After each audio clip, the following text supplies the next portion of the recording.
వరంగల్ జిల్లా కలెక్టర్ గారి ఆదేశానుసారం సమాచార పౌర సంబంధాల శాఖ వారి ఆధ్వర్యంలో మా తెలంగాణ సాంస్కృతిక సారథి కళా బృందం ఈరోజు మండలంలోని ప్రతి గ్రామాన పల్లెన తండన ప్రజాపాలన ప్రగతి ప్రణాళిక 99 రోజుల పాటు జరగనున్నటువంటి యొక్క కార్యక్రమంలో ప్రజలందరూ కూడా పాల్గొని మనకు జరిగేటువంటి అభివృద్ధి కానీ సమస్యలు కానీ ప్రజాప్రతినిధులతోటి అధికారులతోటి చెప్పుకొని ఆ సమస్యలపైన పూర్తి అవగాహన పెంచుకొని వాటన్నిటిని వచ్చే కార్యక్రమాలను మన అభివృద్ధి పదంగా దిశగా నడవాల్సిందిగా మనవి చేస్తూ, అంతేకాకుండా మరి ఇప్పుడు వచ్చేది మే మాసం, ఇది ఏప్రిల్ దాటితే ఏప్రిల్లో కూడా విపరీతమైనటువంటి ఎండలు కొడతా ఉన్నాయి.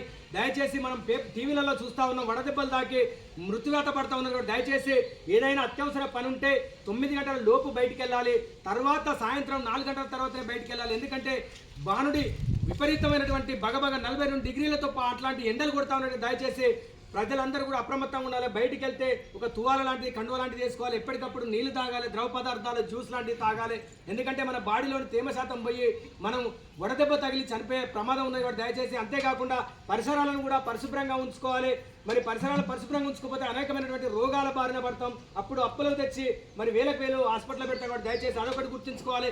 అంతేకాకుండా మరి మన పిల్లలు, చిన్న పిల్లలు, మన ముద్దుగా మన పిల్లోడే కదా అని చెప్పేసి బండి ఇచ్చినట్లయితే ఆ పిల్లగాడు మరి ఆ రోడ్డు భద్రత నియమాలు తెలియక ఎలాంటి స్పీడ్గా పోతున్నాడో తెలియక మరి అనేకమైనటువంటి యాక్సిడెంట్లు జరుగుతూ ఉన్నాయి. కొన్ని సందర్భాలలో ప్రాణాలు కూడా కోల్పోతా ఉన్నారు. అంతేకాకుండా 18 సంవత్సరాలు నిండని 20 సంవత్సరాలు 10 అయిపోయిందనంటే పిల్లగాళ్ళు మద్యానికి మత్తుకు బానిస అవుతా ఉన్నారు.